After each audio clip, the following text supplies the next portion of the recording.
اور تم کو اے نبی صلی اللہ علیہ وآلہ وسلم ان لوگوں کا حال بتانے کو بطور گواہ طلب کریں گے۔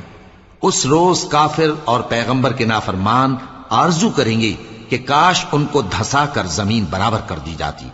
اور وہ اللہ سے کوئی بات چھپا نہیں سکیں گے۔ مومنو، جب تم نشے کی حالت میں ہو تو جب تک ان الفاظ کو جو منہ سے کہو سمجھنے نہ لگو نماز کے پاس نہ جاؤ، اور جنابت کی حالت میں بھی نماز کے پاس نہ جاؤ یہاں تک کہ غسل کر لو۔ ہاں،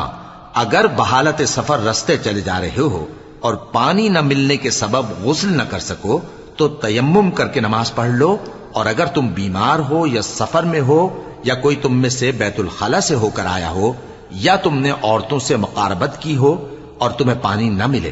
تو پاک مٹی لو اور منہ اور ہاتھوں کا مسح کر کے تیمم کر لو۔ بے شک اللہ معاف کرنے والا ہے، بخشنے والا ہے۔ بھلا